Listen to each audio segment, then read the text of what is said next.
Hi వర్స్ welcome to our channel. ప్రస్తుతం మనతో పాటు senior journalist Dama Bala sir వారితో మాట్లాడదాం. నమస్కారం సార్. సార్ బొత్స సత్యనారాయణ గారు ఎమ్మెల్సీగా గెలవబోతున్నారు. అయితే ఈయన గెలుపు వెనుకాల పవన్ కళ్యాణ్ గారి సాయం ఉంది, పవన్ కళ్యాణ్ గారే బొత్స గారికి సహాయం చేశారు, అందువల్లనే గెలవబోతున్నారంటే ఒక వార్త వైరల్ అవుతుంది సార్. దీని పట్ల చంద్రబాబు నాయుడు గారు కూడా సీరియస్ అయ్యారు అంటున్నారు. మరి నిజంగా పవన్ కళ్యాణ్ గారు బొత్స గారికి సహాయం చేశారా, ఎటువంటి సహాయం చేశారు, అసలు వీళ్ళ మధ్య ఉన్న రిలేషన్ ఏంటి సార్? బొత్సకి పవన్ కళ్యాణ్కి రిలేషన్షిప్ అనేది ఇప్పటిది కాదు. ఎందుకంటే గణేష్ ఉన్నాడు కదా మనకి, బండ్ల గణేష్. బండ్ల గణేష్ ప్రొడ్యూసర్ అంటే అతనికి ఫైనాన్సర్ ఎవరు? ఒకప్పుడు బొత్స డబ్బుల్ని ఇతను ఆర్గనైజ్ చేసేవాడు. ఆ రకంగా బండ్ల గణేష్ పవన్ కళ్యాణ్తో సినిమాలు చేసినప్పుడు దాని వెనక బొత్స ఉన్నాడని పవన్కి తెలియకుండా ఉంటుందా? ఎందుకంటే గణేష్ స్థాయి ఏంటి, గణేష్కున్న వ్యాపారాలు ఏంటి, గణేష్ అంత డబ్బులు తేగలడా, ఇవన్నీ వాళ్ళకి తెలియకుండా ఉండవు. సో చాలామంది మనకు బొత్స కానీ, ఇక్కడ తలసాని శ్రీనివాస్ యాదవ్ కానీ, ఇలాంటి పొలిటీషియన్స్ చాలామంది బినామీలుగా ఉంటారన్నమాట. వాళ్ళు డబ్బులు పెడుతుంటారు, వాళ్ళ తరపున ఎవరో ప్రొడక్షన్ చూసుకుంటుంటారు, ప్రొడ్యూసర్ పేరు కూడా వాళ్ళదే వేస్తుంటారు. వీళ్ళ బ్లాక్ మనీని వైట్ మార్చుకోవడానికి కూడా సినిమాలు చేస్తుంటారు. ఇలాగ చాలామంది వీళ్ళని గోస్ట్ ప్రొడ్యూసర్లు అంటారు. బండ్ల గణేష్ కూడా అట్లాంటి గోస్ట్ ప్రొడ్యూసర్ అర్లీ డేస్లో. తర్వాత అతనికి అర్థమైంది ఎలా మేనేజ్ చేయొచ్చు, మనీని ఎట్లా ఆర్గనైజ్ చేయొచ్చు తెలిసిపోయింది అతను. అందుకని అతను సినిమా తీయాలంటే డబ్బులు అవసరం లేదనేది అతని స్టేట్మెంటు. అది కొంత వాస్తవమే. సినిమా తీయాలంటే నువ్వు కాంబినేషన్ సెట్ చేయాలి.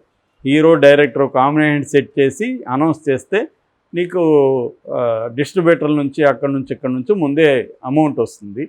దాన్ని పెట్టుకొని సినిమాలు తీయచ్చు అనేది అతని ఉద్దేశం. కొంత ఫైనాన్స్ కూడా తీసుకోవచ్చు. లేదు బ్లాక్ మనీ కూడా బోల్డ్ వస్తుంది. ఇప్పుడు పెద్ద సినిమా అనౌన్స్ చేసినప్పుడు ఇలాంటి రాజకీయ నాయకులు వాళ్ళ రకరకాల పద్ధతులు బ్లాక్ మనీ పెట్టుకుంటారు. వాళ్ళకి సినిమా ఇండస్ట్రీలతో అవసరం కూడా ఉంటుంది.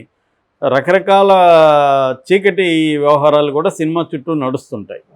సో అందువల్ల రాజకీయ నాయకులకి సినిమాలకి అవినాభావ సంబంధం ఎప్పటి నుంచో ఉంది, కొత్తగా ఇప్పుడుది కాదు. అసలు మన చంద్రబాబే రాజకీయాల నుంచి, ఎన్టీఆర్ రాజకీయాల నుంచి, సినిమా నుంచి, చంద్రబాబు కూడా సినిమా రంగం నుంచి, సినిమాటోగ్రఫీ మినిస్టర్ ఫస్ట్ చంద్రబాబు. అలాగా సినిమాకి రాజకీయాలకు అవినాభావ సంబంధం ఉంది. అలాగా పవన్ కళ్యాణ్కి బొత్సకు కూడా ఎప్పటి నుంచి సంబంధాలు ఉన్నాయి. ఈ మధ్య కూడా బొత్స వైసీపీ నుంచి బయటకు వచ్చేస్తున్నాడు, జనసేనలో చేరుతున్నాడు అని కూడా వార్తలు వచ్చాయి. అందుకని వైసీపీకి వ్యతిరేకంగా బొత్స మాట్లాడుతున్నాడు. విశాఖ భూముల మీద దర్యాప్తు చేయమని ఆయన డిమాండ్ చేశాడు. అక్కడ డ్రగ్స్ షిప్ వచ్చింది, 25,000 కేజీల డ్రగ్గులు దొరికాయి సిబిఐ అనుకో, దాన్ని మీరు ఎందుకు పక్కకు పెట్టేశారని బొత్స ప్రశ్నించాడు. వీటన్నిటి చూస్తే బొత్స బయటకు వస్తున్నాడేమో అన్న ఫీలింగ్ అయితే క్రియేట్ అయింది. తెలుగుదేశం మీడియా కూడా ఈ వార్తని హైలైట్ చేసింది.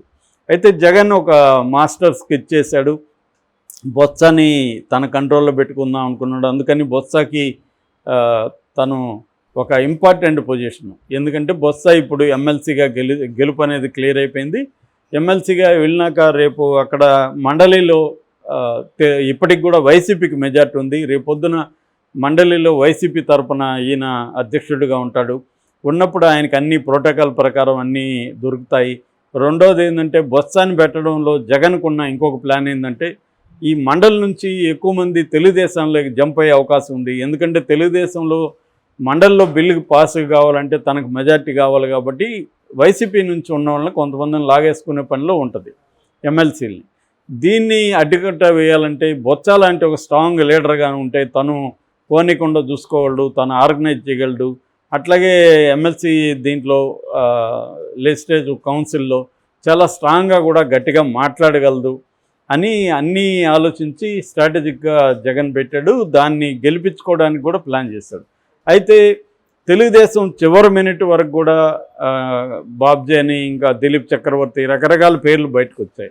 సడన్గా తెలుగుదేశం లాస్ట్ మినిట్లో విత్డ్రా చేసుకుంది. ఈరోజు నామినేషన్ అనగా రేపు నామినేషన్ అనగా ఈరోజు ఈవినింగ్ విత్డ్రా చేసుకుంది. ఎందుకు ఇది జరిగింది? మామూలుగా చంద్రబాబు ఏ అవకాశాన్ని వదలడు, మనకు తెలుసు. ఆల్రెడీ అనేక దృష్టాంతాలు మనం చూసి, ఆయనకు బలమున్నా లేకపోయినా మ్యానిపులేట్ చేసి వాళ్ళని కొనేసో నయానా భయాన్ని ఇచ్చేసో ఏదో ఒకటి చేసి ఆయన ట్రై చేస్తాడు. వివేకానంద రెడ్డిని ఓడించలేదా, అలాగా ఆ మధ్య శ్రీదేవిని కొనలేదా, ఇక్కడ డబ్బులు ఇవ్వలేదా, ఓటుకు నోటు కేసు, ఇవన్నీ చంద్రబాబు ఎప్పటి నుంచో చేస్తాడు. ఆయనకేమీ ఉందా పాలిటిక్స్ చేయాలనేది చంద్రబాబుకి ఏముండదు. గెలుపు ఓటమి అనేది ఆయనకి ఇంపార్టెంట్. ఆయనకే కాదు, ఇవాళ ఏ రాజకీయ నాయకుడికైనా ఎవరికి ఉందా పాలిటిక్స్ అనేది లేదు. ఆ పదమే బూత్ పదం. అందరికి కూడా గెలుపు ఓటమిలో ఉంటాయి. సో ఎందుకు చంద్రబాబు విత్డ్రా చేసుకున్నాడు అనేది కూడా షాక్. ఆయన అనుకుంటే ఎక్కువ, కనీసం 600 మంది వైసీపీ వైపు ఉన్నారు, అందులో 200 మంది లాగేయడం ఆయనకు పెద్ద విషయం కాదు. 2-3 ఆల్రెడీ వీళ్ళకి 200 ఉన్నారు. 200 ప్లస్ లాగేస్తే వీళ్ళు గెలిచే అవకాశం ఉంది. అందుకనే గెలుపు మేము గెలవాలనుకుంటే పెద్ద విషయం కాదని తెలుగుదేశం నాయకులు చెప్తున్నారు. అది వాస్తవం కూడా. ఎందుకంటే వాళ్ళు అధికారంలో ఉన్నారు. కింది స్థాయి వైసీపీ వాళ్ళు తెలుగుదేశంలో చేరకుండా అక్కడ పనిచేయడం కష్టమవుతుంది. వాళ్ళని ఇబ్బందులు పెడతారు, కేసులు పెడతారు, వాళ్ళు ఫైనాన్షియల్ వ్యవహారాల్ని దెబ్బతీస్తారు. ఇవన్నీ చేయగలరు. ఆయన ఎందుకు విత్డ్రా చేసుకున్నాడు చంద్రబాబు అంటే, పవన్ కళ్యాణ్ పేరు ఇప్పుడు రంగంలోకి వచ్చింది. పవన్ కళ్యాణ్ ఫోర్స్ చేయడం వల్లనే చంద్రబాబు విత్డ్రా చేసుకున్నాడు. ఎందుకంటే పవన్ కళ్యాణ్కి బొత్స గెలవడం అవసరం అనేది చెప్తున్నారు. ఎందుకు అంటే పవన్కి కూడా చంద్రబాబు నుంచి, ఎవరైనా రాజకీయాల్లో యాక్టివ్గా పనిచేస్తున్నప్పుడు దే కీప్ లెర్నింగ్, నేర్చుకుంటూ ఉంటారు. ఎలా చేయాలి పాలిటిక్స్, మనం భవిష్యత్తులో ఎలా ఉండాలి. ఎప్పుడైనా కూడా రాజకీయాల్లో కానీ బిజినెస్లో దేంట్లో అయినా 2 రకాలు ఉంటుంది. షార్ట్ టర్మ్ ప్రయోజనాలు, లాంగ్ టర్మ్ ప్రయోజనాలు. దీన్నే tactics and strategy. Short term వేసే వ్యూహాల్ని టాక్టిక్స్ అంటారు, లాంగ్ టర్మ్ స్ట్రాటజీ అంటారు. యుద్ధంలో నుంచి వచ్చిన పదాలు ఇవన్నీ. సో వ్యూహము, ఎత్తుగడలు. స్ట్రాటజీ అంటే వ్యూహము, టాక్టిక్స్ అంటే ఎత్తుగడలు. ఇది కమ్యూనిస్టులు ఎక్కువ వాడుతుంటారు. సో అలాగా ఇప్పుడు పవన్ కళ్యాణ్ అధికారం ఉంది కాబట్టి తన భవిష్యత్తు పార్టీని ఎక్స్టెండ్ చేయాలంటే తనకి అన్ని ఏరియాల్లో కూడా స్ట్రాంగ్ లీడర్స్ కావాలనే విషయం అర్థమైంది పవన్ కళ్యాణ్. ఇప్పటివరకు ఏంటంటే పవన్ కళ్యాణ్కి వాళ్ళ అన్న నుంచి గుణపాఠాలు నేర్చుకొని స్ట్రాంగ్ లీడర్స్ ఉంటే వాళ్ళు మనల్ని డామినేట్ చేసి వాళ్ళు ఇష్టం వచ్చినట్టు లాక్కెళ్ళిపోతారు అని చెప్పి తనకంటే స్ట్రాంగ్గా ఏ లీడర్ని పార్టీలోకి రాకుండా అతను చూసుకున్నాడు. ఇప్పుడు అతనికి అధికారం వచ్చింది, కొంత విషయాలు అర్థమైనాయి. అందుకని బొత్స లాంటి లీడర్ కానీ మనకుంటే పార్టీలో మన జనసేన బలపడుతుంది. పైగా ఇద్దరు కూడా కాపు సామాజిక వర్గానికి చెందిన వాళ్ళే. ఉత్తరాంధ్రలో ఆయన బలమైన లీడరు కాబట్టి బొత్సాని మనం ఇప్పుడు సహాయం చేస్తే రేపు పొద్దున మనకి అతను మన వైపు ఉంటాడు అనేది పవన్ కళ్యాణ్కి ఉన్న అండర్స్టాండింగ్. సో ఇది జగన్కి తెలియచ్చు. కానీ ఇప్పుడు ప్రజెంట్ పాలిటిక్స్ వ్యూహం ఎత్తగలరు అన్నాను కదా. ఇప్పుడు ప్రజెంట్కి జగన్కి బొత్సతో పని ఉంది.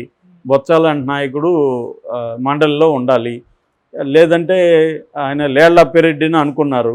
లేళ్ల అప్పిరెడ్డి పట్ల పార్టీలో కొంతమందిలో వ్యతిరేకత ఉంది. సీనియర్స్ అంతా ఉంటే తను ఎట్లా పెడతారని. బొత్స పట్ల వ్యతిరేకత లేదు. అందుకని బొత్సాన్ని పెడితే మనం బాగుంటుంది అనేది జగన్కున్న అండర్స్టాండింగ్.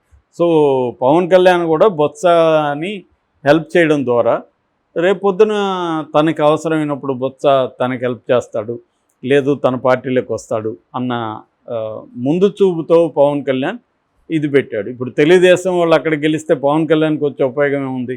పవన్ కళ్యాణ్ ఈ కూటమిలో ఉంటూనే జనసేనని స్ట్రెంగ్తన్ చేసుకోవాలనేది పవన్ కళ్యాణ్కి ఉన్న వ్యూహం. దీంట్లో ఉండాలి, తెలుగుదేశంతో గొడవలు పడకూడదు, అట్ ద సేమ్ టైం జనసేనని నిర్మాణంగా స్ట్రెంగ్తన్ చేసుకోవాలి అనేది పవన్ కళ్యాణ్ ప్లానింగ్. ఆల్రెడీ సభ్యత్వం విపరీతంగా చేర్చుకుంటున్నారు. పార్టీ 24 hours అక్కడ ఆఫీస్ పనిచేయాలని ప్లాన్ చేసుకుంటున్నాడు. తనకు జనంలో తన పట్ల పాజిటివ్ ఒపీనియన్ రావడానికి జనంతో ఇంటరాక్ట్ అవుతూ వాళ్ళ సమస్యలను పరిష్కరించడం ఇవన్నీ కూడా చేస్తున్నాడు. ఇది పవన్ కళ్యాణ్కి ఒక స్ట్రాటజీతో, అతను ఒక టాక్టిక్స్ అండ్ స్ట్రాటజీతో వ్యూహాత్మకంగా వెళ్తున్నాడు పవన్ కళ్యాణ్. అంటే తను కూటమిలో ఉంటూనే తన పార్టీని స్ట్రెంగ్తన్ ఎలా చేసుకోవాలి అనేది ఇది. ఎందుకంటే బీజేపీ అక్కడే ఆంధ్రప్రదేశ్లో ఫెయిల్ అయింది. బీజేపీ ఎప్పుడు పొత్తు పెట్టుకున్నా బీజేపీ బలహీన పడుతూ ఉంది. చంద్రబాబు కూడా తెలివిగా ఏం చేస్తాడంటే మంచిగా ఉంటూనే దాన్ని వీకెన్ చేయడంలో ఎక్స్పర్ట్ చంద్రబాబు. సో అందువల్ల అది పవన్ కళ్యాణ్కి తెలుసు.